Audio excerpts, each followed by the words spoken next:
भारत एक प्रजातांत्रिक देश है और हमारे भारतीय नागरिक होने के नाते कुछ मौलिक अधिकार भी हैं। लेकिन बावजूद इसके अगर मैं आपसे ये कहूँ कि भारत में ही कुछ ऐसी जगहें हैं जहाँ पर भारतीयों का ही जाना मना है, तो आप क्या कहेंगे?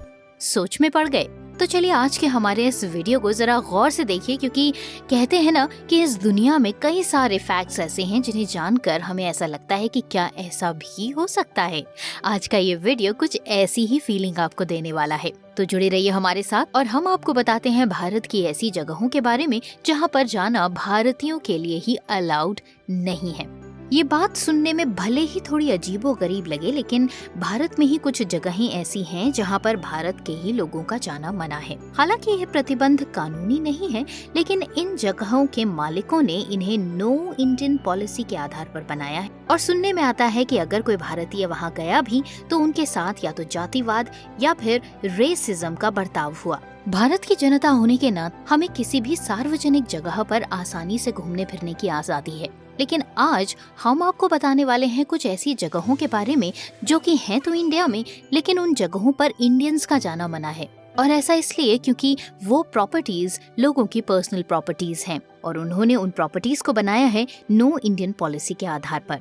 और उन्हीं में से एक प्रॉपर्टी है फ्री कसोल कैफे, जो कि है कसोल, हिमाचल प्रदेश में। हिमाचल प्रदेश के कसोल में फ्री कसोल नाम का एक कैफे मौजूद है। यहाँ पर भारतीयों को जाने की अनुमति नहीं है और इस कैफे में इजरायली और बाकी देशों के फॉरेनर्स ही जा सकते हैं। ये कैफे साल 2015 में चर्चा में आया था, जब इस कैफे में एक भारतीय महिला अपने अंग्रेज दोस्त के साथ आई थी। लेकिन कैफे के स्टाफ ने महिला से ऑर्डर के बारे में भी नहीं पूछा और उन्हें मेन्यू भी नहीं दिया। हालांकि उसके बाद कैफे की मालकिन ने स्पष्ट किया कि उस समय कैफे में भीड़ ज्यादा होने के कारण वो कस्टमर्स पर ध्यान नहीं दे पाए थे और मेन्यू भी कम पड़ गए थे और इसी वजह से वो उस महिला को ठीक से एंटरटेन नहीं कर सके। लेकिन ये बात तो उस वाकये की है जब वो महिला अपने एक अंग्रेज दोस्त के साथ वहाँ पहुँची थी।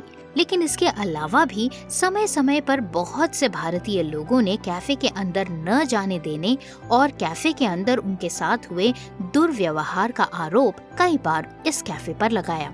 कमर्शियल लेकिन पर्सनल प्रॉपर्टीज अक्सर ऐसी जगहों पर होती हैं जो कि टूरिस्ट डेस्टिनेशन होता है और ऐसी पर्सनल प्रॉपर्टीज को लोग इतना सजा संवार के सिर्फ इसलिए रखते हैं क्योंकि उनका कोई न कोई कमर्शियल एंगल होता है और वो टूरिस्ट्स को अट्रैक्ट करना चाहते हैं। और ऐसी ही एक प्रॉपर्टी है ऊनो इन, जो कि बैंगलोर में है। ऊनो इन होटल बैंगलोर के शांति नगर में लैंगफोर्ड क्रॉस सड़क पर मौजूद थी। इस होटल को साल 2012 में शुरू किया गया था और ये होटल सिर्फ जापान के लोगों के लिए बनाया गया था, जहां पर भारतीय और दूसरे लोगों का घुसना मना था। होटल में टेपन नाम का एक रूफटॉप रेस्टोरेंट भी मौजूद था, जहां पर भारतीय लोगों का जाना बिल्कुल मना था। लेकिन होटल में होने वाले जातिवाद पर बहुत से विरोधों के बाद कुछ सालों में इस होटल को बंद कर दिया गया। भाई, अगर विदेशियों को आकर्षित करना हो तो बैंगलोर से पीछे तमिलनाडु क्यों रहे? तो आइए अब आपको बताते हैं तमिलनाडु की भी एक ऐसी जगह के बारे में जहां पर भारतीयों का जाना बिल्कुल मना था। ब्रॉडलैंड्स लॉज। ये लॉज है तमिलनाडु में। तमिलनाडु के चेन्नई में ब्रॉडलैंड्स लॉज मौजूद है, जो कि नो इंडियन पॉलिसी के हिसाब से चलता है। इस लॉज में विदेशी लोग तो कमरा ले सकते हैं, लेकिन इंडियंस के लिए यहाँ पर कमरा लेना अलाउड नहीं है और अगर फिर भी उन्हें कमरा लेने की जरूरत है तो उनके पास विदेश का पासपोर्ट होना जरूरी है। अपने इन अजीबोगरीब नियमों की वजह से ही ये लॉज भी चर्चाओं में आई और उसके बाद बैड माउथिंग का भी शिकार हुई, जिसकी वजह से ये लॉज आज भी इंडियंस को फूटी आंख नहीं सुहाता। अगर टूरिस्ट डेस्टिनेशंस की बात करें तो हिमाचल प्रदेश का स्थान अपना ही अलग है। हिमाचल प्रदेश का धर्मशाला एक ऐसी जगह है जो निहायत ही खूबसूरत है और यहाँ का नोबुलिंगा कैफे भी काफी मशहूर है, लेकिन इस वजह से नहीं क्योंकि ये इंडियंस को बहुत पसंद है, बल्कि इसलिए कि ये विदेशियों को कुछ ज्यादा ही आकर्षित करता है। हिमाचल प्रदेश के धर्मशाला में मौजूद नोबुलिंगा कैफे एक बहुत ही खूबसूरत जगह पर बनाया गया, जो कि बहुत से विदेशी लोगों को आकर्षित करता है। लेकिन ये कैफे फॉरेनर्स ओनली पॉलिसी पर आधारित है और यहाँ भारतीय लोगों का जाना सख्त मना है। बहुत से लोगों का कहना है कि कोई भी व्यक्ति जो भारतीय जैसा दिखता है उसे इस कैफे में घुसना अलाउड ही नहीं है। चलिए हिमाचल के बाद अब एक बार आपको फिर से लिए चलते हैं चेन्नई। जहाँ पर है red lollipop hostel. Red lollipop hostel Chennai के तमिलनाडु में मौजूद है। ये हॉस्टल तमिलनाडु के चेन्नई में मौजूद है, जो कि एक इंटरनेशनल लेवल का हॉस्टल है। इस हॉस्टल में किसी भी भारतीय को रहने के लिए कमरा नहीं दिया जाता। इस हॉस्टल में कमरा लेने के लिए पासपोर्ट दिखाना जरूरी होता है, और अगर आप विदेश से आए हैं तो ही आप इस होटल में कमरा ले सकते हैं।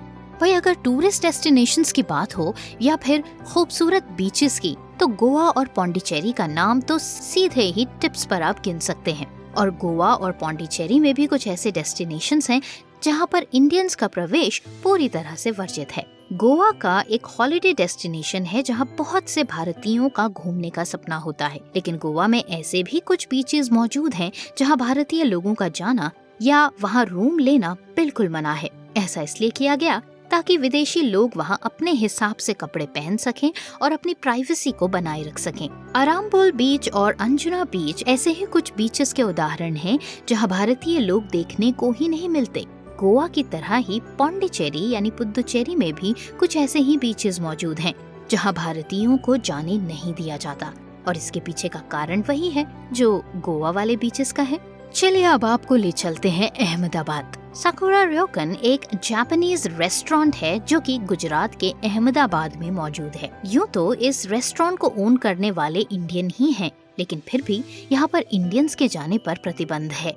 होटल मैनेजमेंट का कहना है कि पहले यहाँ भारतीय लोगों के आने पर मना नहीं था, मगर कुछ भारतीय लड़के होटल के जापानीज फीमेल स्टाफ और जापानीज कस्टमर्स को बुरी नजर से देखते थे और उनके साथ बदतमीजी भी करते थे, और इसी वजह से मैनेजमेंट को काफी नुकसान और काफी तिरस्कार झेलना पड़ा, और विदेशी कस्टमर्स की तरफ से धीरे धीरे इस रेस्टोरेंट का बिजनेस जाने लगा। आखिरकार मैनेजमेंट ने एक बड़ा फैसला लिया। मैनेजमेंट का कहना था कि उनके पास बड़ी बड़ी कंपनियों से अंतर्राष्ट्रीय क्लाइंट्स आते हैं जिन्हें वो खोना नहीं चाहते। इस वजह से उन्होंने भारतीय लोगों के रेस्टोरेंट में आने पर पूरी तरह से प्रतिबंध लगा दिया।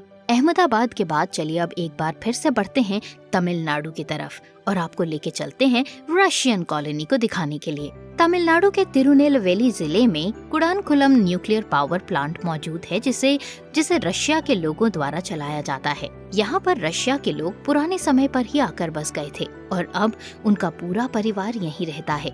उनकी इस कॉलोनी में कोई भी इंडियन नहीं रहता है, इसलिए इसे रशियन कॉलोनी के नाम से जाना जाता है। इस कॉलोनी में रशियन होटल, स्कूल और क्लब मौजूद हैं जहां रशिया के बच्चे जाते हैं और पढ़ते हैं, और पावर प्रोजेक्ट में भी रशियन रिसर्चर्स, साइंटिस्ट्स और इंजीनियरिंग प्रोजेक्ट्स के लिए रशियंस ऑलवेज अवेलेबल रहते हैं। तो ये था हमारा आज का वीडियो जिसमें हमने आपको बताया कि इंडिया में भी कई सारी ऐसी जगहें हैं जहां पर भारतीय होने की वजह से आपका जाना अलाउड नहीं है।